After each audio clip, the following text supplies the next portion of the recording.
Hey guys, it's Maymay and welcome to Stamp Right Up, the class you would be attending in person. I'm kind of sad that we're not in person together, but I'm glad we can still do this class. Now, I want to tell you what I've done. So this is my PowerPoint that I use in the class, all these little pictures you see on the side. And here you can make notes. Now we have printed this for you and we have mailed it to you as your kit. There's really no kit for this class. This was really it. So you'll be able to make notes as we go based on each of the slides that I'm discussing, okay? So I'm gonna put this out of the way because those are my notes to keep me going. And we're gonna start with Stamp Right Up. Now, let me tell you the things you can expect to learn from this class, okay? We're going to learn about the types of inks, where to use them and how to use them. We're going to learn about different types of stamps, what they are, how they work, which ones I suggest, etc. We're going to talk about blocks, like acrylic blocks. We're going to talk about best practices for stamping. I'm going to be giving you top tips all along the way about stamping. And basically, we're just going to cover everything I know about ink and stamping and things like that, okay? So the first thing we should talk about is different types of ink. Now, as you know, there are lots of different types of ink. So here's a selection of different types of inks. There are lots out there, okay? And I want to tell you about all of these inks, which are pretty much a sampling of everything, with a few exceptions that we really don't mess with too much. So pigment ink, dye ink, if I set this one straight up, dye ink. We have a solvent ink, a distress oxide ink, a hybrid ink, and a watermark ink, okay? So I'm going to break these down and we're going to start with dye ink. So this ink is Memento Tuxedo Black. This is a very popular ink and it is a fade resistant dye ink, okay? So let me tell you some hot topics or hot things about dye ink, and these are listed on your slide, okay? It is pretty much the most popular ink. Now, that's kind of fading nowadays because pigments are doing really good. There was a time when pigments first came out and they weren't the best ink on the market and it wasn't the one people leaned to first, but these inks were. And these are kind of finding their way into the background except in some instances, and we'll talk about that. Some of the benefits, this one dries fast. Now, if you're familiar with any pigment inks, you'll know that pigment ink can sometimes smear, which we'll talk about when we get there. Dye ink is not that way. This ink, when you use it, I'm just going to open it up and I've got a little stamp. You're going to see the stamp more than you care to see because we're going to use it a lot today. But this ink, when you use it, dries super fast. So I'm going to stamp that and look. I can virtually instantly run my finger over it and not get any smearing. That is one of the benefits of a dye ink. The reason it does that is because dye ink does exactly what it says. It dyes the page. It sinks into the page, okay? So in other words, it doesn't sit on the top of the surface like some other inks will, and we'll talk about that. Now, this particular ink works with alcohol markers, and let me show you. I have a sample of that one done for us. So this is Memento Tuxedo Black dye ink, and I've used an alcohol marker across it. This is a Nuvo marker, by the way, and it's black ink, and it does not smear when you use alcohol marker. It's important to show you that. So yes, if you are using alcohol markers, dye ink is the one for you, okay? This ink can be transparent. Let's talk about what that means. You're not going to get a full coverage on this one. If you're wanting to stamp something that has a pattern behind it, like a pattern paper, or even sometimes a colored paper, this is not the ink to use. The reason is this one, like I said, it dyes the page. So it really is not this super full coverage ink. I don't know if that makes perfect sense, but what that means is if you're wanting to cover up something, or if you're wanting to use a white dye ink, you're not going to get this sharp, crisp, easy to see image with a dye ink because it's going to sink in, okay? And that's the next point of your page, is that it soaks into cardstock and paper.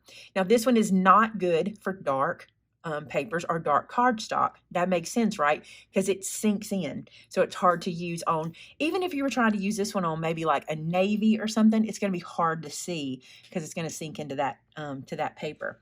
So the biggest question people have about dye ink is, what is the one to use with alcohol markers? And dye ink is the one. And for me, actually, Memento is the one I'm leaning to. I also love, let me grab this one off the shelf. I also love this Finesse by Spectrum Noir. And I've really been enjoying it, but lately I've been leaning back to this one again, and I think it's just because of my habit. But this is also a good one if you're looking for something to use with alcohol ink, because it is alcohol proof, which doesn't matter. What it really is, it's a dye ink. It works just like this guy, okay?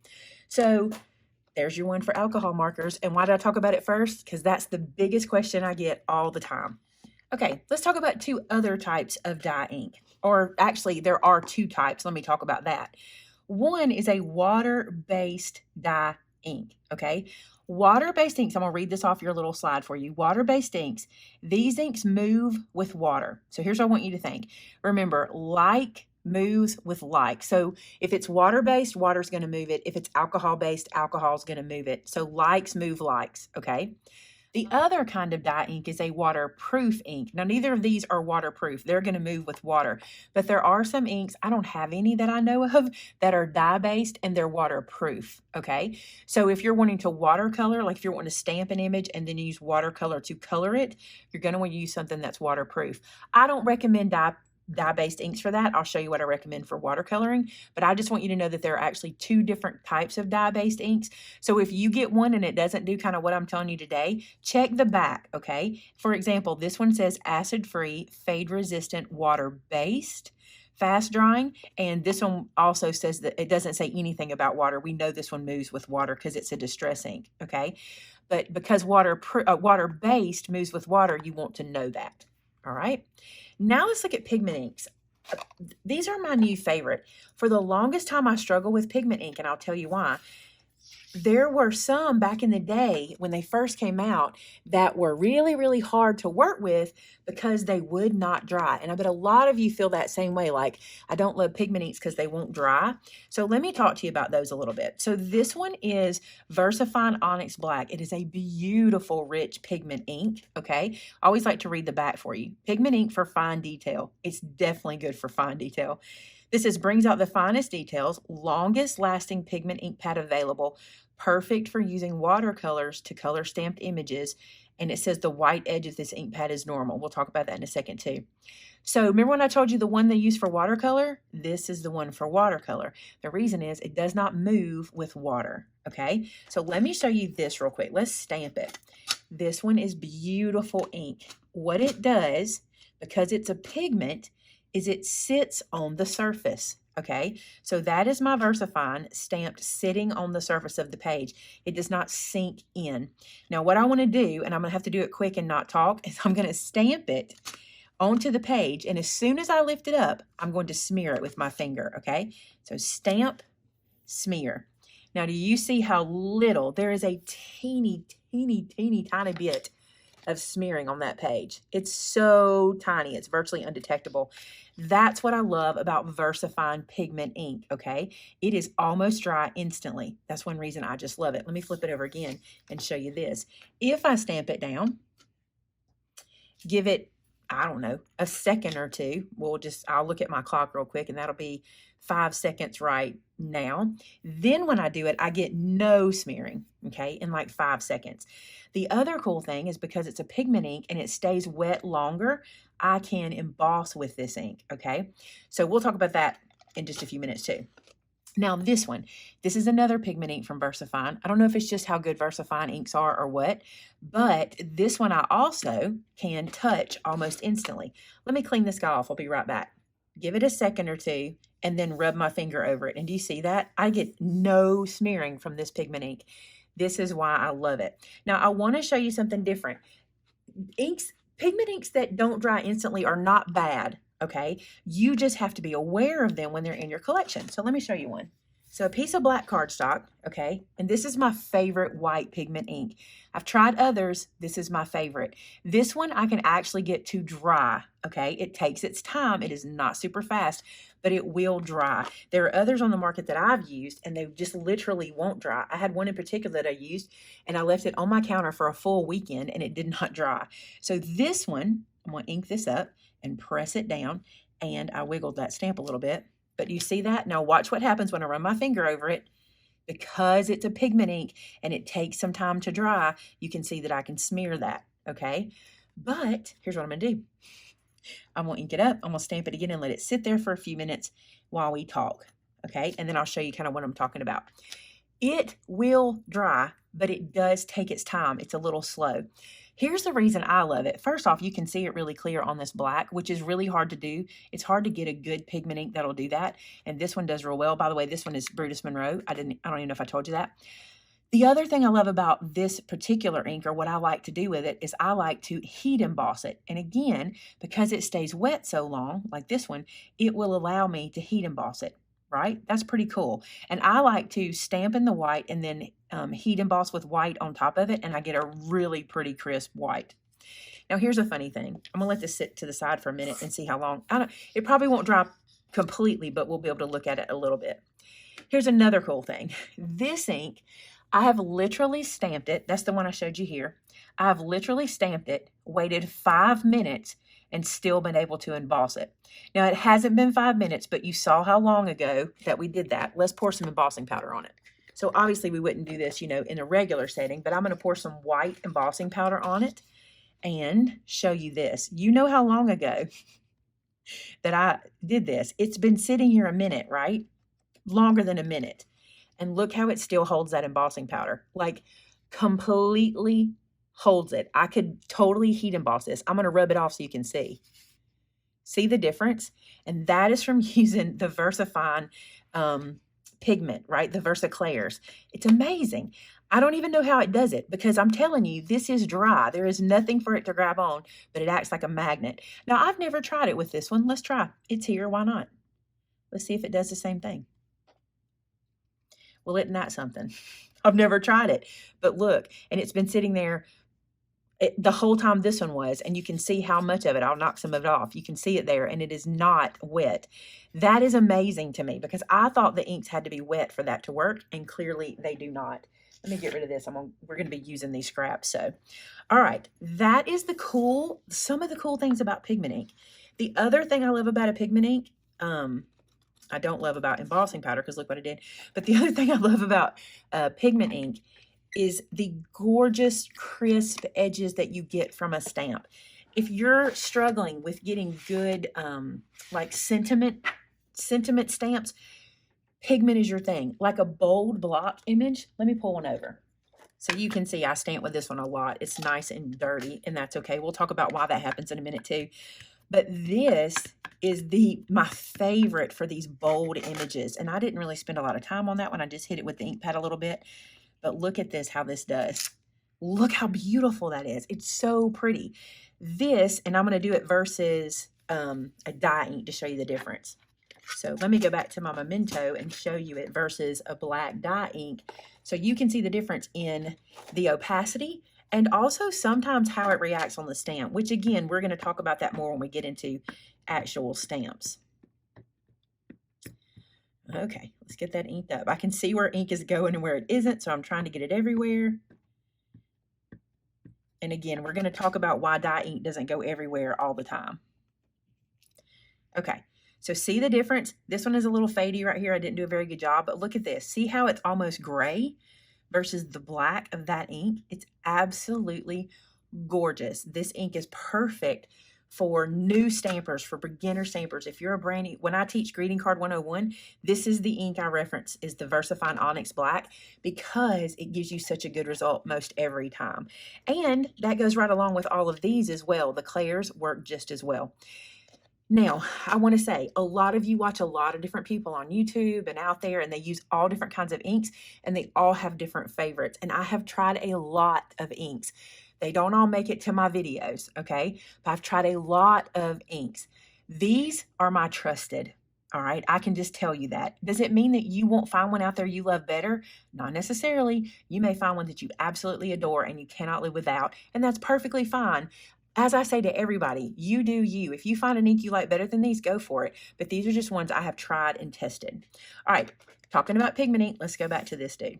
So let's just see what happens when I smear it. See the difference? This one will actually dry. There's a little hot spot. Did you see it happen? I could see it kind of pooled right there, but you see how the white will actually dry? It does take a few minutes, but it will actually dry, and I love that about this ink. So here's the thing about these. So when we're talking about alcohol markers, and that's everybody's biggest question, right? Can I use this with alcohol markers? You cannot use them with alcohol markers. I want to show you this. The VersaFine Onyx Black, this is the pigment I just showed you. See how the alcohol marker made it kind of go blurry? I'm going to bring the other one back over just to give you an idea. See that? You do not want to use your Onyx Black or your pigment ink with your alcohol markers. You definitely want to use your dye ink for that. Okay, so there's that sample for you. Okay, the other thing in my notes is they're opaque. Remember how we talked about how dye inks sink into the page, and we talked about how beautiful and how opaque these are because they sit on top of the page. So these are good for darker colored cardstocks like this one. I made a note they have a paint-like property, and the reason I said that is this. When I say that they sit on the page, I want you to think of it like if you were to put paint on this page, it would dry on the surface, and that's what I mean by that. They are vibrant. We talked about them drying slower, and we talked about they can be embossed. I'm looking at my notes to make sure I tell you everything. Okay, they are not good on non-porous surfaces, but to their credit, neither are dye inks. As you can imagine, a dye ink needs to dye a surface. So if the surface is smooth or non-porous, none of these inks work for that. We're going to get to the ones that do. That is it. I have shown you, I've gone over all my notes on that. So there's your pigment inks. All right. So now let's talk about hybrid inks. Now, this one is a little, I don't know. I don't love a hybrid ink. Let me talk to you about it. So first off, a hybrid ink is a cross between a dye and a pigment. All right. That's what they tout being. They are fast drying, and if you notice in our notes, I put sometimes. I have had hybrids in the past that are not fast drying, okay? So you have to kind of know the ink that you pick up and kind of pay attention to it. Test it. It doesn't hurt to do that. They claim to be, this is the reason people like the hybrid inks, they claim to be thicker than dye and opaque like a pigment. That's where I have my issue with them. I don't find that to be the case. Many times I don't. I'll show it to you. They do dry matte and they dry on glossy surfaces. So these will work on acetate. They'll work on anything non-porous, just like another ink we're going to get to in a minute. And that's something that makes them a hybrid because your pigment and your dye won't do that, but this one will. Some say they're the best of both worlds. I do not say that. They're not my favorite. Let me show you why. So this is my sample of using it with an alcohol marker. Do they work? Yes. This is this particular hybrid ink from Nuvo used with an alcohol marker, a Nuvo marker, and it works fine. So that's not an issue. But what I want you to look at is, do you see how it is not opaque? To me, the hybrid inks I have tried, and I will be honest with you, I've only tried 3 brands, okay, because I'm not a fan of the hybrid for another reason we'll get to also. For me, my issue with them is they act like a dye ink. And if I'm going to get the action of a dye ink, I'll just use a dye ink, if that makes sense. Because a dye ink is easier to clean off my stamps than a hybrid is. Because a hybrid is stubborn where your stamps are concerned. And by the way, that's my second reason for not loving them. But a lot of people love a hybrid ink. A lot of people call this the only ink they use, and that's fine. To me, they are not as opaque as a pigment, and they don't react like the pigment does, to me. Do you see that? Let me stamp it while you're watching. I'm going to clean my little stamp off again because it's got ink on it. Okay, so here's my hybrid ink. The reason I'm using this one is because I don't even have a lot of hybrids anymore. I held on to a few of these, and so I have some of these, and I could use them. So let me show you. So again, to me, they react like a dye, and if I want a dye ink, I'll just use a dye ink. See how opaque that feels? Well, I mean, not opaque, how transparent or translucent that feels. Let me do it again. Underneath it, and I want to show you how quick they dry. So I stamp it, lift up, smear, and there's no smear because, again, it acts like a dye. But to me, they don't act like a pigment. Do you see that? That does not feel pigmenty to me. Now, again, this is my opinion. You may have a hybrid ink you love, and if it works for you, you keep doing you. Do what works for you. But hybrids are not my favorite. However, they do work on clear surfaces. Let me show you that. Okay, so this is going to be strange, but I don't have any acetate handy, so I'm going to use this little packaging to show you because it's a non-porous surface. So this is my VersaFine Onyx Black, which is a pigment ink, and this is the hybrid. So I'm going to stamp this in my Onyx Black on this non-porous surface. I just put the gray behind it so you could see it. So you see how poorly that does? Let me show you. I'll do another one right here. And the reason I'm doing 2 is I want to let them sit and show you. Watch, right now, if I do this, it just smears away, okay? So I want to compare them for you. My finger's getting real dirty, y'all. That's all right. That's all right. Okay, so now let's do the hybrid, the same 2 tests, okay? So we're going to take our hybrid ink, and I'm going to ink this up, and I'm going to stamp it down. Now, what I want to tell you is I already know that this ink needs to sit and dry, but I'm going to show you what it does when you first stamp. So we'll stamp it down one. We'll stamp it one more time. The other thing with these is sometimes you need to use a heat tool on them to make them dry quicker, and that's not unusual. You have to do that with lots of things, so that's not like a game changer. All right, or a deal breaker, I should say. So let's smear this one. So see, it does smear until it dries. So I'm going to leave it there and let it dry, and we'll compare it. But again, this is still not the ink I would choose for this. I'm going to show you the ink I would choose for one of these in just a second. But this is why you don't see me use hybrids very much. I just have not fallen in love with them. Also, when you use a hybrid ink, let me wipe this off. You can see a little bit of staining on my stamp. Can you see how it's got a little rosewood color to it? Now, I clean them really, really quickly, so that's not the end of the world. But sometimes it can stain your stamps. Now, I have to tell you, I don't have a problem with a stained stamp, and we'll talk about why in a few minutes. But they can leave color behind. But so can dyes. I've used some dyes that do that too, so no stress if they do. All right, that is a hybrid ink. I feel like I badmouthed it. We're going to come back to this. I'm going to let it sit, and we'll come back to it in a little bit and see how it's doing. Okay, I don't mean to badmouth it. It's just not for me. It may be for you. So that is your hybrid inks. Let me flip my page of my notes and we'll go to the next one. So our next one to look at is embossing ink. Now, there are several of these on the market. Like a lot of manufacturers make embossing ink. This is the one I have leaned to. And I gotta be honest to you, a lot of it is because of the pad. And a lot of it is just because it's just the right thickness for me. This is a foam pad. I'm going to squish it so you can see.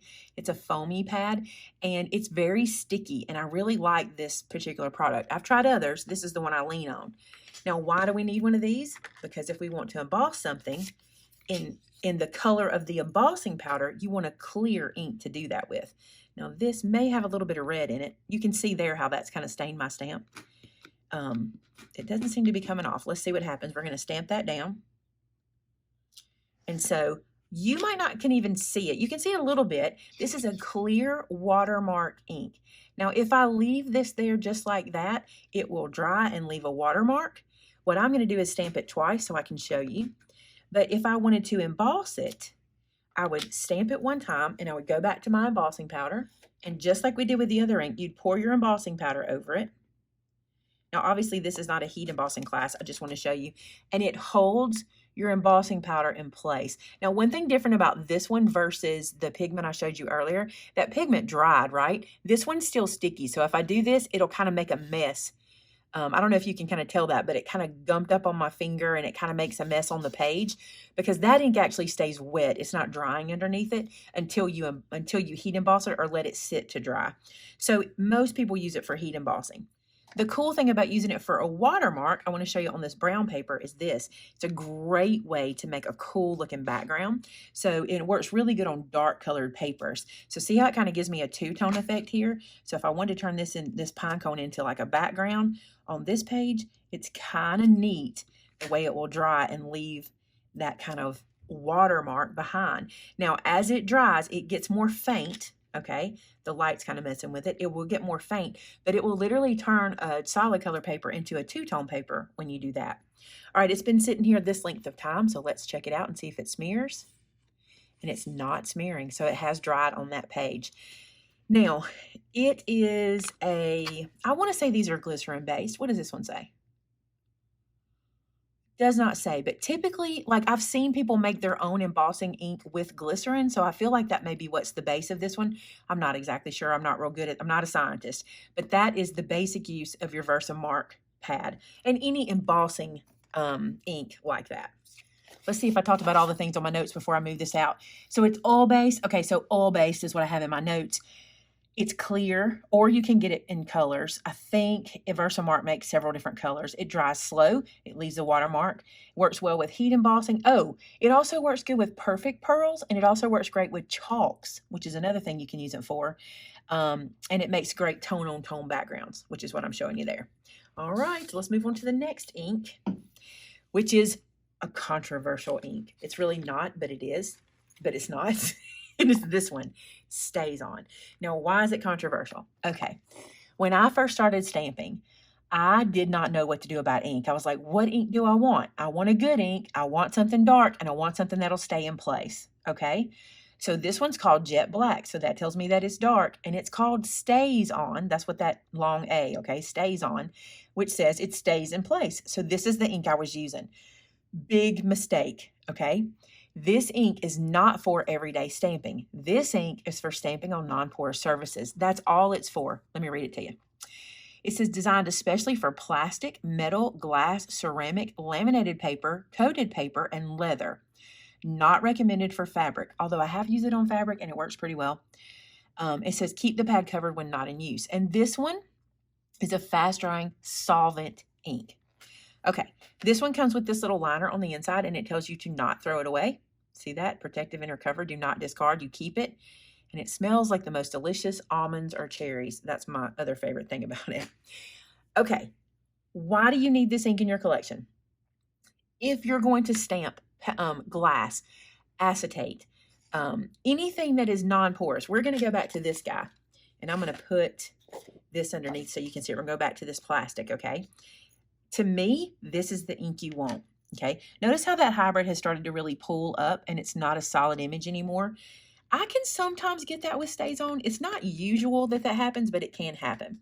But this one, it just smells so good. I just love it. All right, I'm going to stamp here next to this one. Now, stamping on acetate is no fun. I'm just going to be honest because it's hard not to wiggle, okay? But see how solid that image is versus this one? It's going to pull up a little bit. It's going to change somewhat, but it's a pretty good image on there, okay? And it stays wet long enough for you to be able to emboss it as well. But here's the kicker. When you use this, sorry about that, I had that on my page. When you use it, you want to clean it right away, all right? It typically stains your stamp even if you clean it that very second. It is probably going to stain somewhat. See how black my stamp went? I haven't used any cleaner on it, but it will typically do that. And this is good because we're going to talk about cleaning stamps in a minute. I'll use this one as an example. But it doesn't bother me if it stains my stamp. What I want it to do is work well on my project. And you can see it's pulling up a little bit as well. That's just the nature of the beast. When you're stamping liquid onto plastic, sometimes it's going to do that. That's one reason I'm not real big on stamping on acetate and stuff like that. I've never had the best results with that. And it's hard. I usually, if I'm going to stamp in an acetate situation, I'll usually stamp on the paper behind it and make a shaker card and then put the acetate on top. And then I'm not stamping on the plastic. While we're here, let's rub over this one and see what's happened to this hybrid. Still just as wet as it was before. I struggle with hybrid, y'all. I struggle. Now, if I were to do that right now, this one would do it too. I'm going to sit this aside and give it the same opportunity to dry before we smear it as well. We will smear it. We will come back to it. So the biggest thing I want to tell you here is number one, don't throw away your protective cover. Keep that on. Number two, this ink is not for your card projects, your paper projects. It's just not made for that. It's too hard on your stamps. It's too hard to clean off your stamps. There's just no reason to use it on an everyday basis. But if you want it for a special project, that's what it's for, okay? The other thing I want to caution you on, Stays On has its own Stays On cleaner, and it is not made for stamps. Like, I actually contacted my stamp manufacturer and asked them, because we're going to talk about more of that as we keep going here. I actually asked them about that, and they were like, you don't want to use the Stays On cleaner. I think it has a high content of alcohol. Again, I'm not 100% sure about that, but I think that may be what it is, because you shouldn't clean your stamps with alcohol, and so that may be what does it, but they tell you not to use this cleaner on your, the cleaner for Stays On your stamps. But it'd be good to have that cleaner, because if you get it on something else, you might want to use it to clean it off. So that is Stays On. Let's see if I told you everything about that one. Solvent ink. Oh, it's alcohol based. That's another thing. A lot of my friends told me that they colored their Stays On images with alcohol markers. And I was like, that's not really the ink to do that with. But again, if you're having good result, then keep going. But typically alcohol moves alcohol, and the high alcohol content in that one will move it around. Okay. It's fast drying, which I put in quotes because it dries fairly fast for what it does. I should have put permanent in quotes because it's pretty much permanent. I do believe over time it wears. I used it on some coasters that I did at my house, and some of them are great and some of them are not. It probably depends on what we put on the coaster, but it is kind of permanent.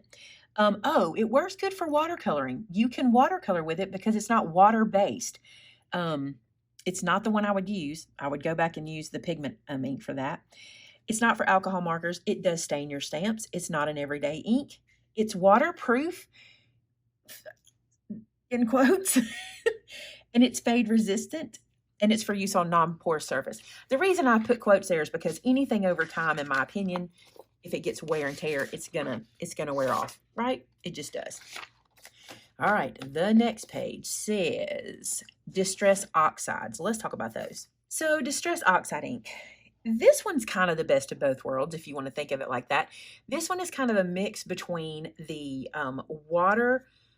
water-based dye ink and a chalk ink. If you've never used a chalk ink, and I won't show you one of those today because I don't even have one in my collection, but there was a time when chalk ink was kind of a big thing and it gave you kind of that chalky matte finish. This reminds me of a mixture of that, okay?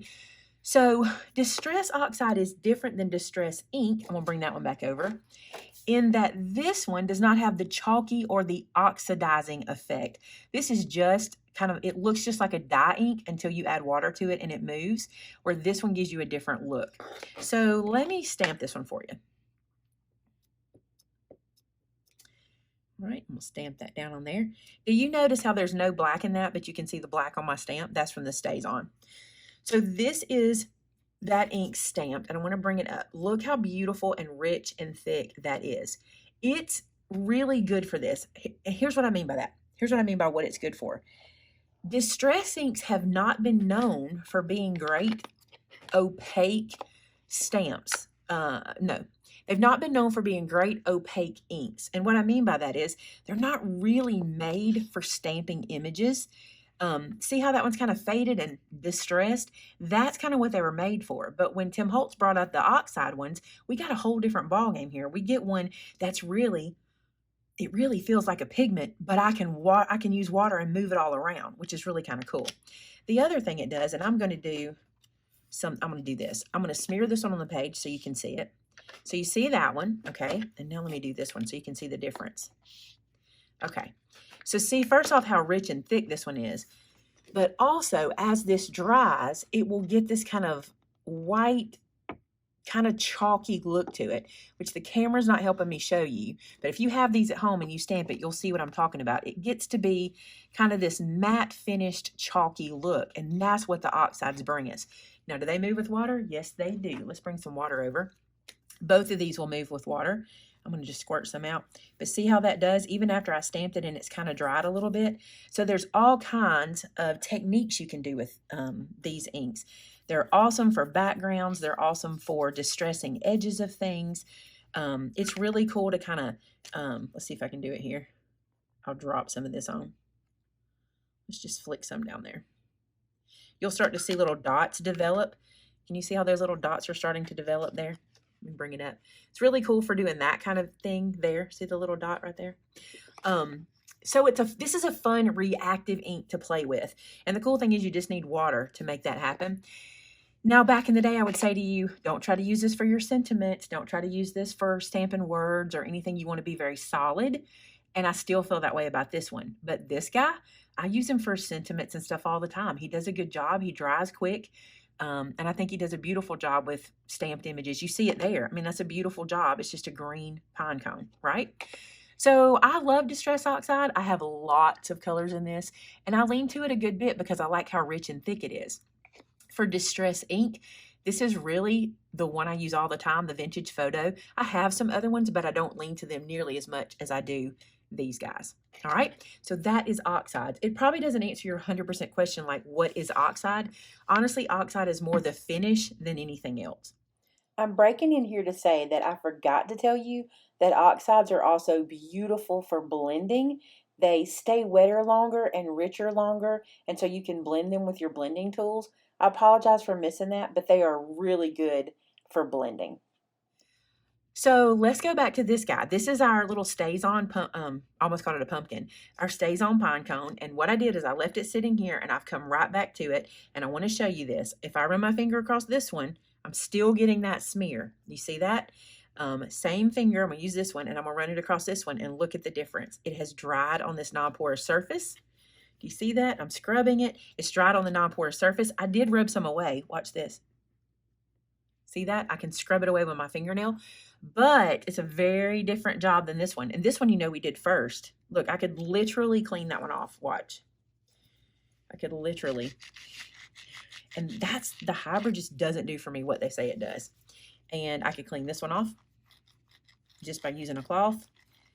Of course, that was a pigment. It's not supposed to stay there. Now, the same cloth, I probably could rub that one off if I tried hard enough, but just rubbing it across, I don't. Yeah, see, I could scrub that off.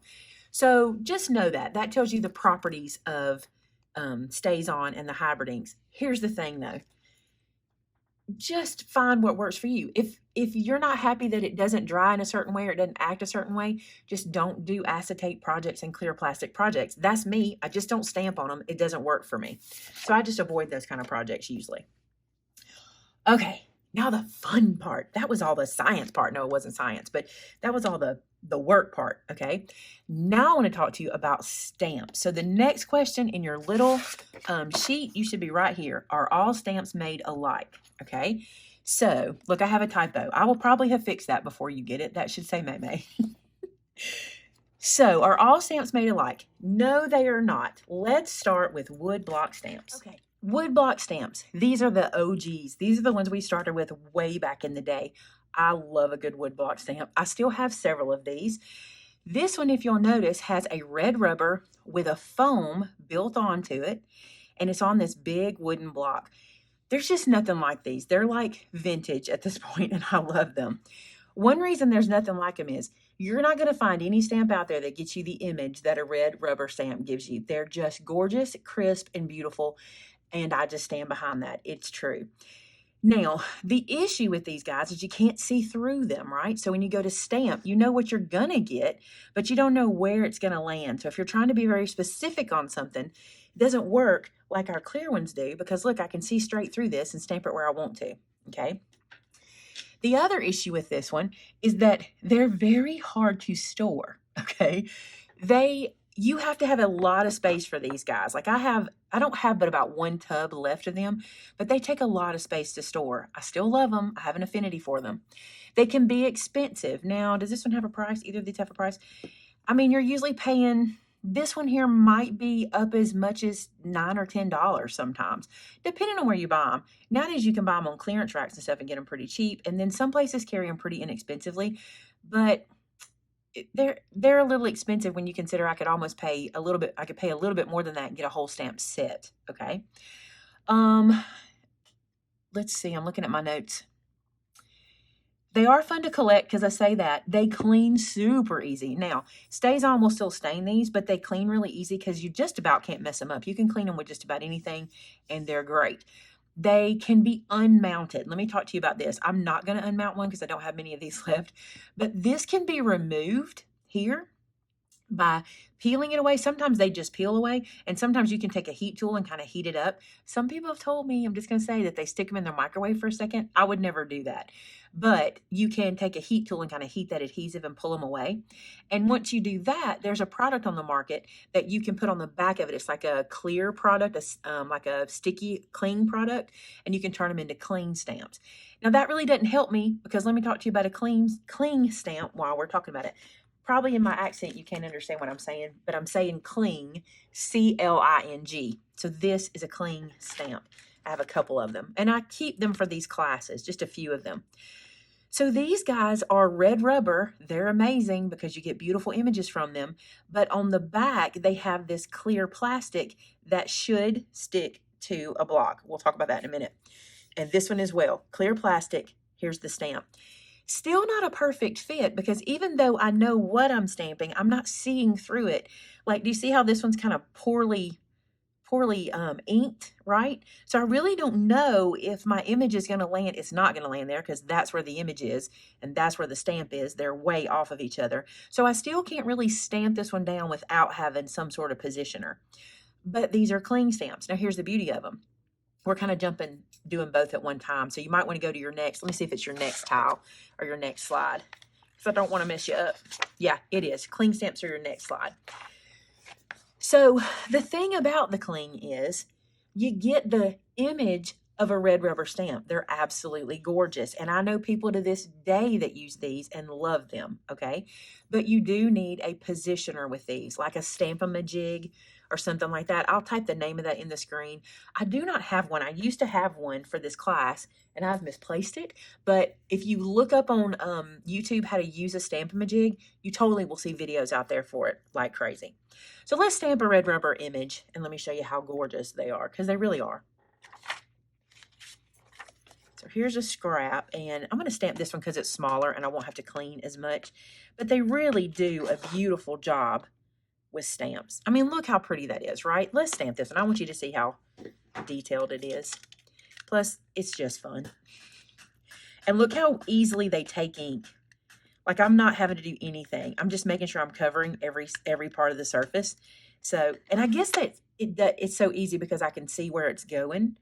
But if I stamp that down, now, sometimes this can happen. Sometimes this wood can warp and the centers can be really hard to get pressed down, but that's why it's got that foam on it. So you just have to really, really press.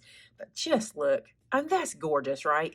Red rubber stamps are gorgeous. So if you have some of these in your collection, they're great. Hang on to them. They're beautiful. I don't know. Hang on to some of them. They're too much to keep in your collection too much. Okay, let me flip this over, and now let's do the cling stamps. Now, here's one of the things about cling I do not love, okay? Sometimes, over time, they lose their cling. Now, it's been said you can wash them and get their cling back, and for the most part, that has been true for me. However, not always. And one of the problems with them is they lose their cling super fast. And I'm not talking about like the same way as your photopolymer stamps or your silicone stamps do. These guys lose their cling super fast, okay? So let me see if this will pick up. See? Now, this one has been sitting in a classroom cabinet because I don't really use it, but they really are hard to cling. So let me do a little test real quick. Sometimes on my cling stamps, when they lose on my clear stamps, if I can't get them to cling, I can hit them with a little bit of squeaky clean, just a little bit, and then I can clean them with a lint-free cloth. You do not want to put lint on them, so no paper towels or anything like that. I can sometimes clean them with a lint-free cloth and let them air dry and be able to pick them up. So I'm just going to hit that one more time, and we'll see what happens. They just collect dust, and dust is your enemy. All right, let's see if this won't pick up. There's nothing wrong with their ability to stamp. That one's doing pretty good. I think they stamp beautifully. I really do. I think they leave a really pretty image behind, and I'll show you. What makes me nervous about them a lot of times, by the way, that is a very pretty image. It might look blurry on the screen, but it's the way the wording is. Like, I could never do this with a photopolymer stamp. When I design them, all those little holes would fill up with ink, and it just wouldn't work the same. It's just the red rubber. It's beautiful, right? Okay, the thing that makes me nervous about them is how poorly they cling. Sometimes I'm afraid they're going to drop off my block and hit my surface before I do, and that has happened to me before. Now, I clean them the same. You want to clean it with some squeaky clean, or we'll get to cleaning in a minute. We haven't got there yet. All right, let's see how this guy's doing. Is he dry? He is dry. Let's see if that helped. Much better, right? No, well, it did stay better. So let's do this. Let's flip him over. He's lifting up as he lays there. I just don't love a cling stamp. I wish I did because, like I said, it's kind of the best of both worlds. But I've never had any that don't react the same way. So here's what I mean. I'm afraid this one's going to do it. Let's just see. When I flip it over, see, I lost it. And that's the thing that makes me nervous is missing out. Now, one thing I can do is lay it here like this and then try to get some of the ink off at least, right? Let's see what happens if I lay it down and then press it. There we go. It's a pretty image, right? But that's what makes me nervous about a cling stamp. I gotta be honest, I don't even know if companies are still making cling stamps. I think there are some companies that make red rubber unmounted stamps right now, and then you put the mounting product on them yourself. But I could be wrong. Somebody might still be making them. But that's my thing about them. They stamp beautifully, and they're gorgeous, and they're easy to store because they can get pretty flat, but you can't see through them. All right, so the next one I want to talk to you about is my favorite, and the one most of you guys, including me, use, and that is photopolymer or clear stamps. Okay, so your next slide is silicone or acrylic stamps. Now let's talk about those. Those are going to be those stamps that are super affordable. This is an example of it. These are like those little dollar stamps. I've kind of hung, see, this is a Inkadinka-Doo stamp here, and this is one of those little mini stamps. I've kind of hung on to these. And don't be fooled. Not only are the little small stamps like this silicone or acrylic, what are they? The letter it stamps are silicone or acrylic, whichever type. And also, there are some, I want to say some of the larger Inkadinka-Doo stamps and possibly even some of the Fisker stamps. So it's not bad. They're just different and you need to know how they work, okay? So the first thing I want to show you is this. A silicone stamp, you can tell by the way it feels, okay? So watch this here. Do you see that? How I can pull it like a rubber band? That is, and I say silicone / acrylic because I really don't know which material they are. It's kind of interchangeable to me. But you see how I can stretch that like that? That is a silicone stamp, okay, or that type of stamp. These are not photopolymer. We're going to get to those in a minute. I'm not going to open these because I use them in class to show them, but we're going to use this to stamp with. So let's peel one of these off. Also, listen, it feels like a rubber band is what it feels like. So let's get a block. We're going to pick this up. It works the same as a clear stamp. They cling really well. As a matter of fact, these cling better than photopolymer, in my opinion. I'm just going to be honest with you. They do. They're just, that is fine. You can see through them. That is great. Here's what they're not good for. They are not good for detail. Now, I'm using my VersaFine on them, okay? And the reason they're not good for detail stamping, I'm going to stamp it well first, or I'm going to try to, okay? So I'm going to stamp it down and try to do a good job. And that's pretty good. That's a pretty good job, okay? Now I'm going to stamp it and show you where the trouble comes in. Because they are so rubbery, because they are so kind of bouncy, they give when you press. So if you're a person who has a heavy hand and you press kind of firmly, look what can happen. Do you see how my lines almost turn into one line? And it's important that I tell you that because that's actually two lines there, okay? My words got kind of thick. And look how the "the" kind of smeared, not smeared, but got chubby. You see what I'm saying? They flatten when you press them. Let me see if there's one that's even more. Let's try this one. They can give under the pressure of your hand and cause you to have a not very detailed image. So here's what I'm telling you. There's nothing wrong with these stamps. You can buy these all day long. You can use them all day long. You just have to have the hand for stamping them. Okay, so I'm going to stamp this one carefully. Let's see if I can make that one do a really good job. So I just let it, oh, that's pretty. Isn't that nice? A nice, careful stamp there, okay? And now I'm going to overpress. Oh, I say good. I missed a whole part of that S, but it's still all right. Now let me overpress.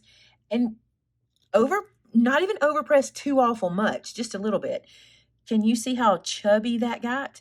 This is what it's supposed to look like. Okay, and that's how chubby it got because it's easy to flatten these guys out. So the reason I say it's not good for fine detail is because the thinner these get, the worse the stamping gets. Let me see if this one will show you.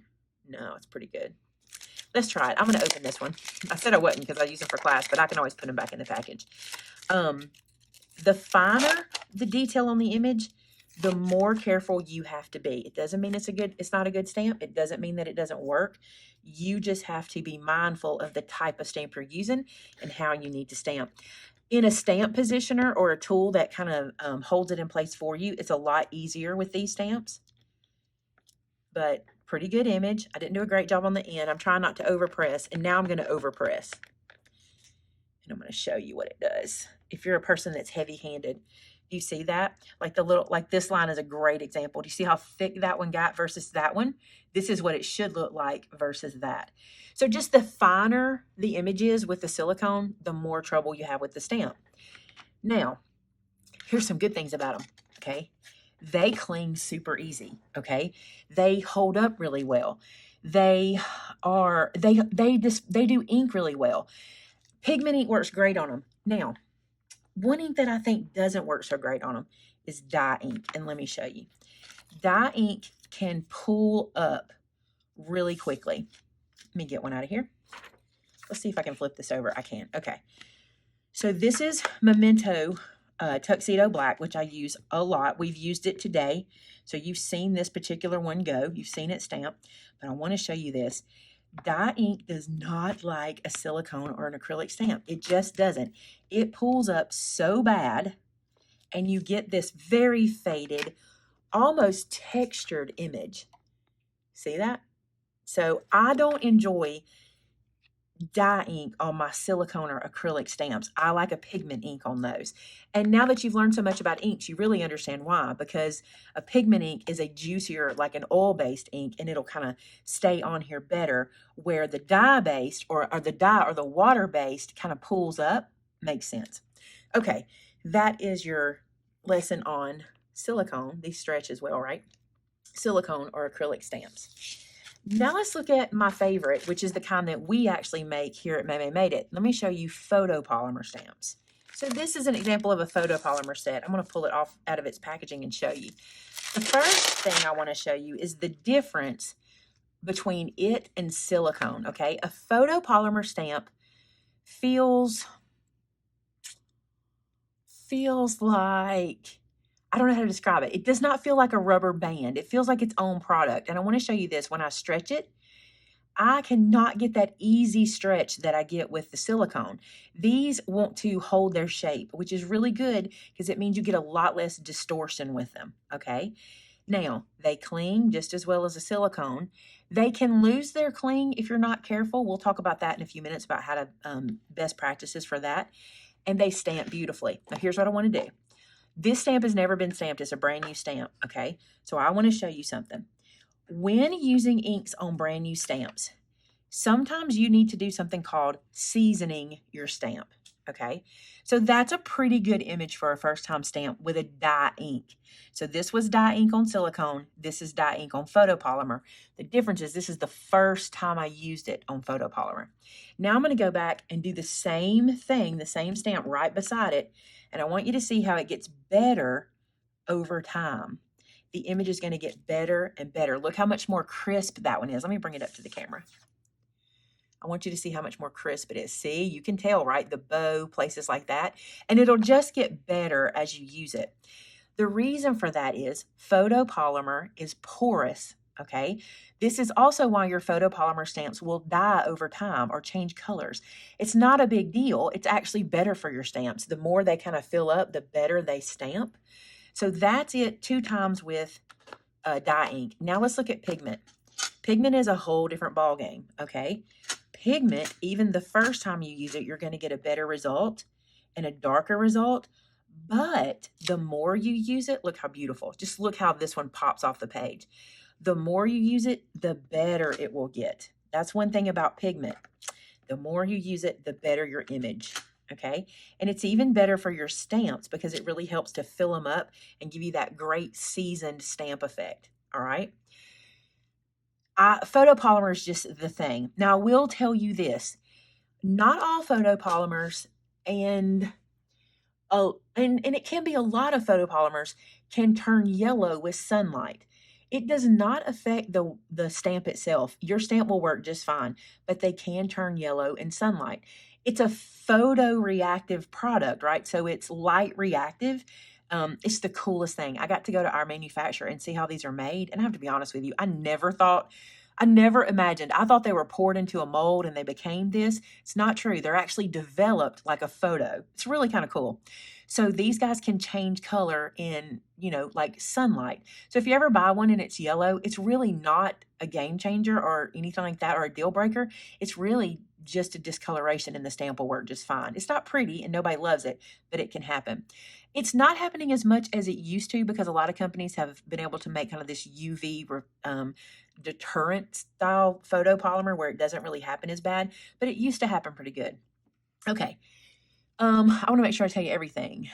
They're sturdy. Let's talk about that. These guys are sturdy. You have probably purchased a stamp set from me before that has done this. This one's doing it right here. Sometimes the way we design these, there's a gap we have to leave between each stamp or each image. And my issue is I try to fill up my stamps so full that sometimes they bleed over. Do you see how that one's bleeding over? I usually can just kind of pop that loose like this one's doing, seeing how that's just kind of popping loose because they're sturdy and that's not going to damage them. But worst case scenario, I can even take some scissors to them and just kind of snip that apart. So If that ever happens, just snip it apart or pull it apart because they'll be fine. But it's just me trying to give you as many on your sheet as possible. The other thing is these are easy to store. They're easy to clean. They hold their shape. Let me show you this. This might be a bad example because I'm noticing that these fine images can see how that's kind of starting to fill up with some ink. But let me overpress this one. Press super hard on there.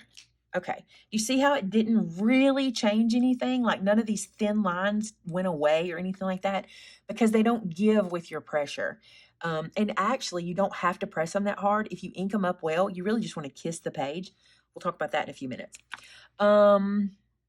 Let's see. These are great for detailed images. That's another thing. I'm looking at my notes, y'all. These are great for detailed images because they're not the same as red rubber. I cannot do with this what I can with red rubber, but I can get pretty close, much closer than with a silicone or an acrylic. These get better with age, don't we all? That's in my notes. And can inks bead up on them? Yes. Dye ink can bead up, but that's why you want to do that seasoning thing. Now, I want to talk to you about something that can be a little controversial. I've heard a lot of people say to do this. Many people will tell you to take a nail file when you first get your stamps and run it over them to create a tooth to keep them from being splotchy when you stamp with them.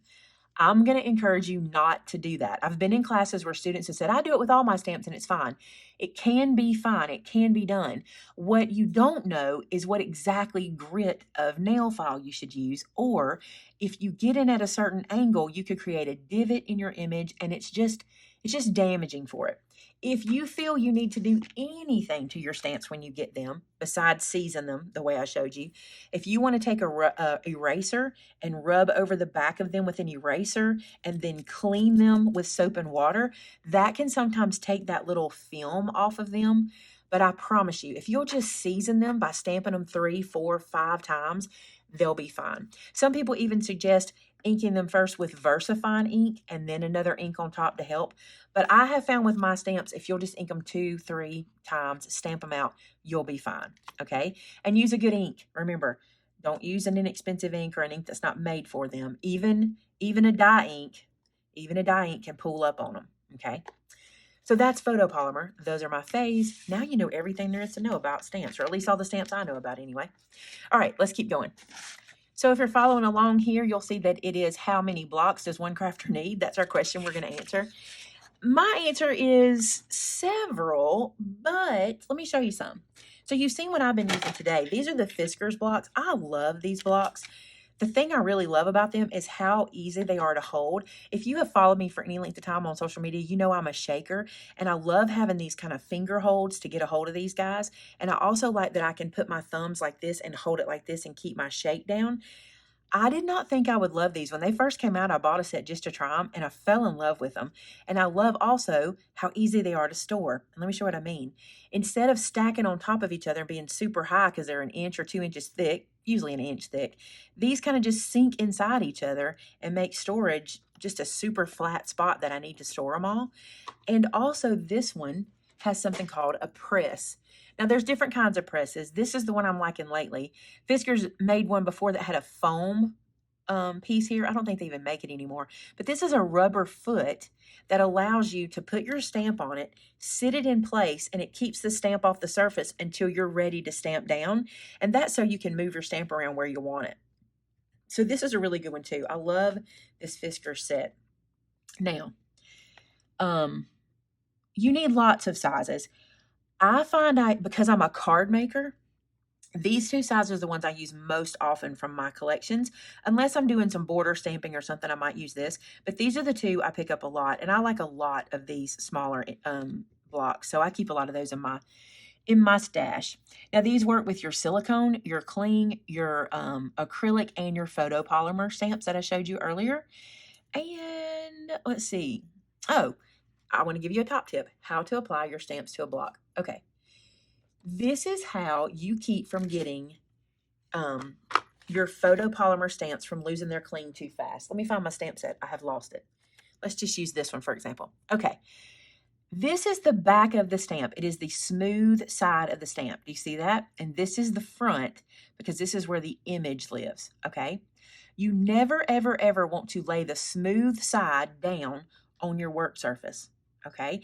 When you do that, it's just like a piece of tape. It's going to pick up everything on your work surface and it's going to make it be less sticky much faster, okay? What you want to do instead is lay it with the line or the image side down on your work surface and then take your block to it like that. And that way you're not adding anything on the back to make it less sticky, all right?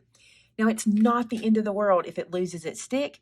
All you need to do is clean it with a little mild soap and water and then let it dry. Now, I don't want to talk about cleaning just yet. We'll come back to that, okay?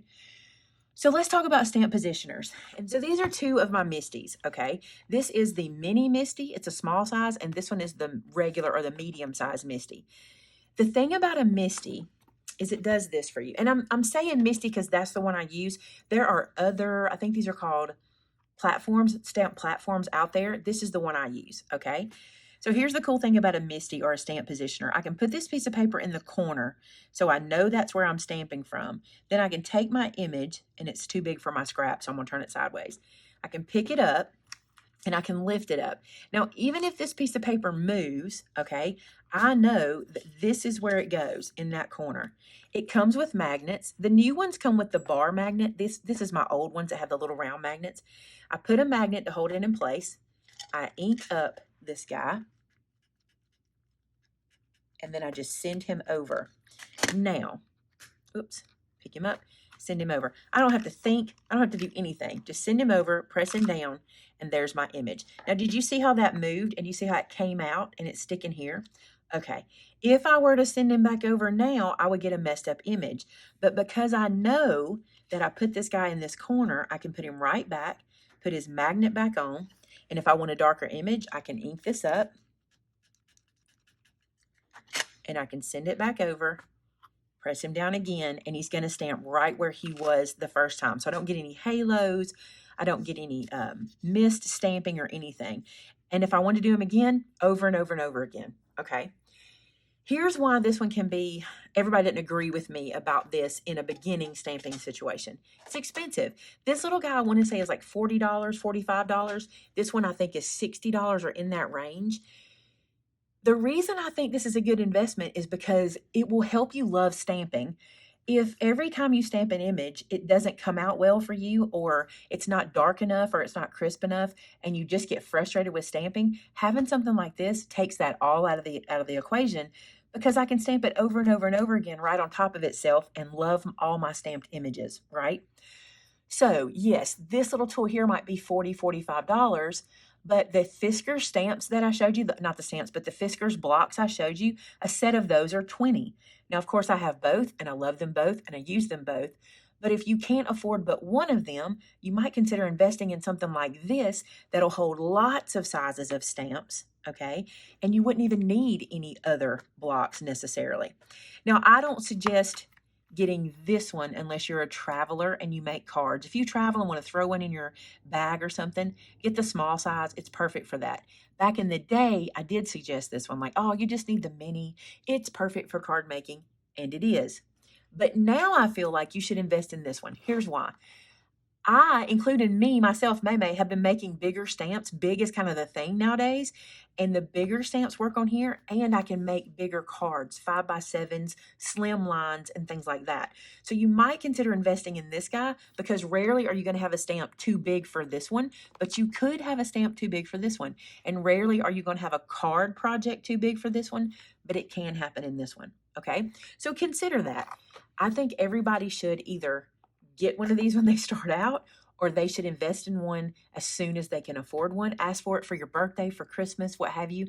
I promise you it will change your stamping life. Another reason it will, I'll show you this. You really can't overstamp these. If you're using a silicone or an acrylic stamp, it doesn't allow you to overpress because it has this lip around the edge that stops you. So it's really good for that. If you have a lot of silicone or acrylic stamps in your stash and you struggle with overpressing them, consider getting one of these guys. All right, that's my 2 cents on that. And again, it's only an issue because of price, and I know it's something you have to invest in, but I promise you, if you know people who have one, they'll tell you that a platform is worth it, okay? Let me see. Why does my stamping not look like the ones I see on the internet? Let me show you a little thing. So I see several things that I think can mess up your stamping. And I want to talk, well, let's say two things for sure. Okay. So here's a piece of cardstock. Here's a block. Let's grab a stamp. One of them I already talked about, and that is overpressing. Okay. You can overpress any stamp, even a photopolymer stamp, especially when it has fine lines. And this one's got some pretty thin lines. Let's see what we can, if I can show you. So I'm going to ink this up and stamp it correctly. And let me tell you what correctly is. Notice how I'm putting my stamp on the work surface, on its block, and I'm taking the ink to it. I am kissing the ink to the stamp level. Now I'm going to lift it to its side. Imagine this. I am kissing it level, okay? I am not doing this. Look what happened when I did that. You see how much ink got everywhere? This is a recipe for disaster. Why is that? Because all that's going to end up on your fingers, which is then going to end up on your project. Drop my cloth. Let me pick it up.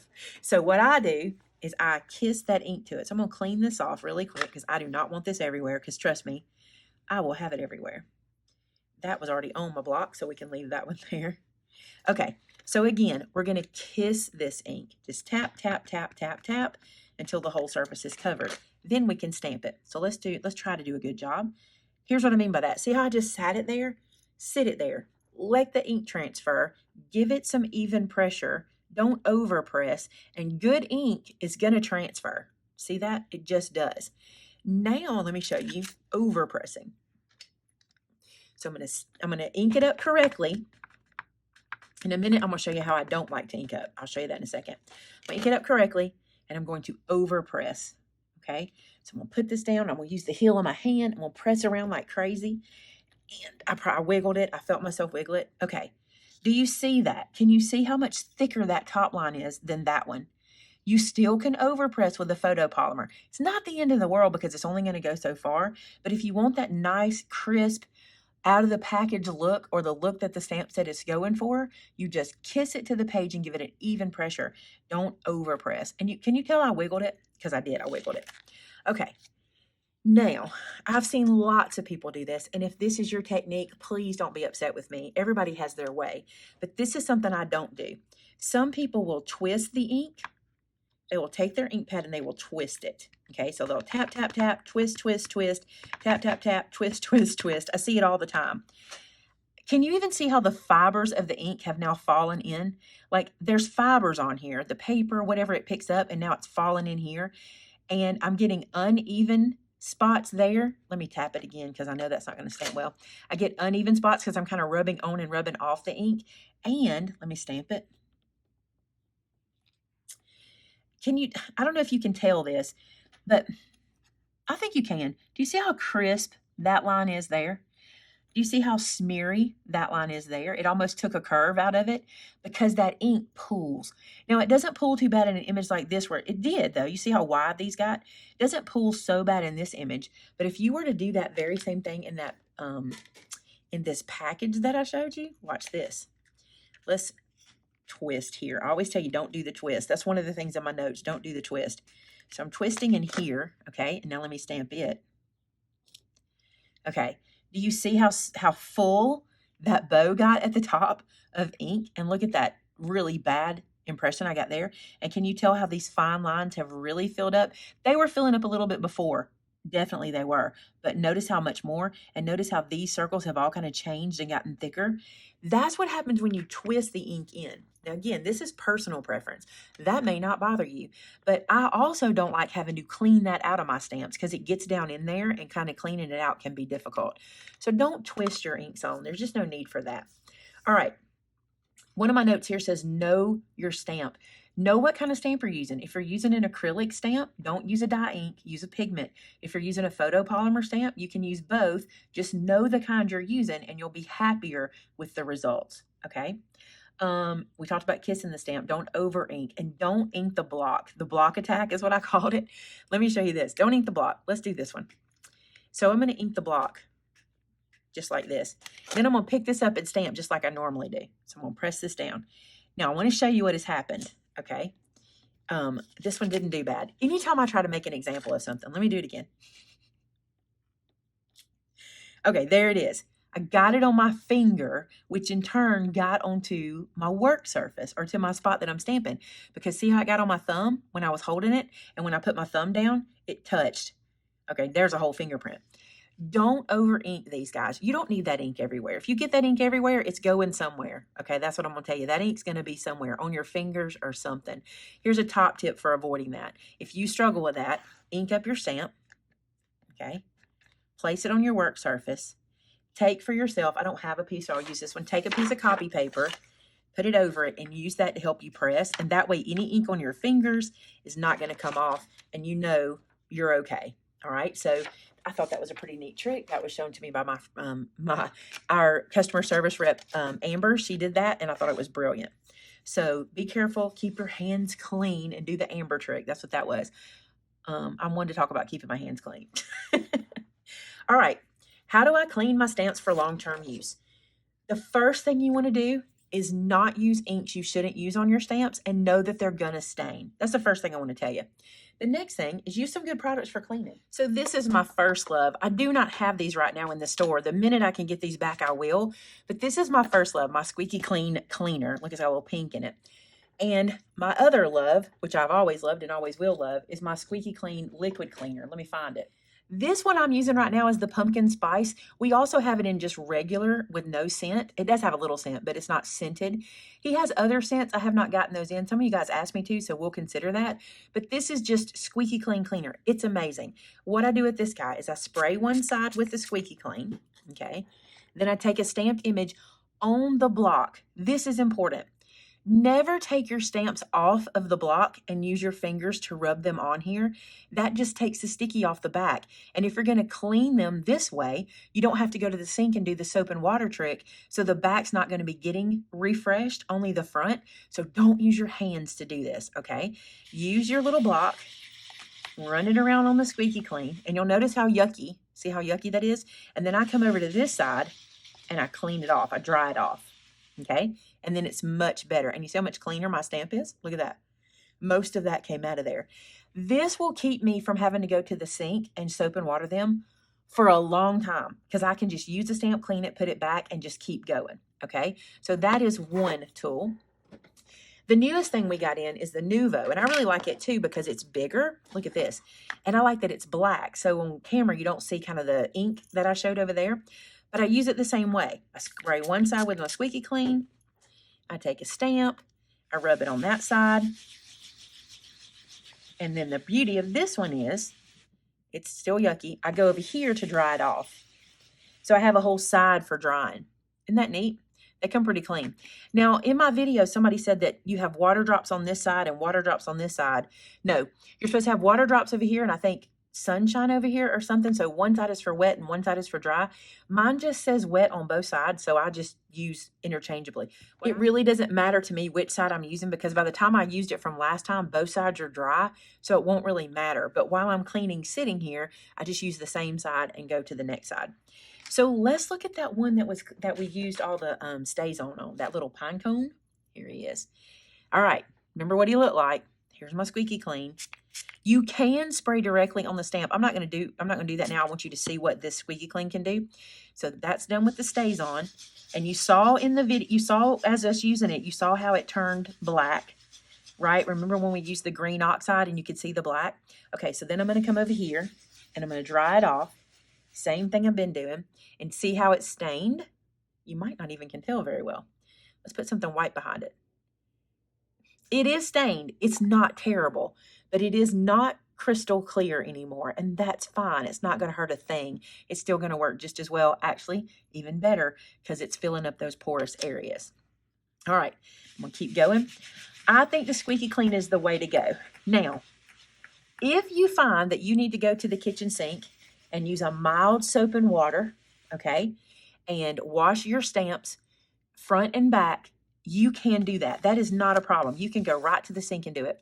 Here's what I want to caution you on. Never, ever, ever dry the backs of your stamp with paper towel and never lay them flat side down to dry, okay? If you touch this with a paper towel, All that lint's going to be on there. You're going to have to start all over. It's a mess, okay? Just take this guy, and if you're going to go to the sink, wash it in the sink, okay? Turn it face down, which means line side down, smooth side up, and let it dry on like a rack or let it dry on your counter, but just let it air dry, and your sticky will come right back, and it'll be perfect for you, okay? But never use a paper towel on it. Never use a paper towel on the front of them, because all that lint will get in there, and when you stamp, you'll have lint lines. That's another thing. Let's talk about baby wipes. So I don't really have a problem using baby wipes, especially in a class situation when you can't get to the sink or everybody may not have squeaky clean. But there's something you need to know, and I did not know this. I learned this only about a year ago. You shouldn't use baby wipes, number one, with alcohol. We do know that. But number two, with lanolin in them. Lanolin and photopolymer are not friends. I did not know this. I called my stamp manufacturer, and they even had to call their photopolymer supplier and ask them, and they told him, sure enough, don't use lanolin. I don't know why. It's just not good for them. And I also wouldn't use something that has like a heavy oil or a heavy alcohol in it. I mean, like aloe, because it might cause it to have a coating. Just use a simple kind of clean baby wipe. And I'll show you something else. When I clean with a baby wipe, it's very rare anymore that I do, but when I do, what I do is I take the baby wipe. Imagine, because I don't have any in here. Imagine this is a baby wipe. I fold it up into a little square, and it kind of makes like a little wet pad for me. And I sit it down, and then I take my stamp and I just go to it like this, okay? So I don't take it and rub it in, because then I get all those fibers in there and I don't like it. You learn this over time. You've probably watched me use baby wipes 1,000 times in my videos, and they're still fine, but I've just found other ways of doing it that work better. All right, so that is how do I clean my stamps for long-term use. And is that the last one? I think that's our last slide. It is, from what I can tell, is our last slide. I'm looking. Okay, so here's what I want to tell you. That was a lot of information to take in today, okay? Never fear. This video is available to you all the time. You can come back to it whenever you need to. Now, if I didn't cover something for you today, I want to encourage you to do a Google search. Everything I learned about stamping, I learned on YouTube pretty much. So you can pretty much Google anything and find out about it. If there's something you'd like me to cover that I didn't cover, I love to discover things and try things out for you. So just let me know. I see the comments of this video, even though it's not available to the public. You can write it right in the comments of this video, and I can work on those projects and find out those answers for you. Thanks so much for being here today. I hope you enjoyed Stamp Right Up. It is a lot of information. I always am drained after this class, and so I understand if you feel drained right now too, but just take your time, reference back as you need to, use your notes that I'm sure you took throughout the class, and you'll have this video available all the time. Thanks so much for being with me, guys. Thanks for taking my class. I hope you enjoyed it, and until next time, bye-bye.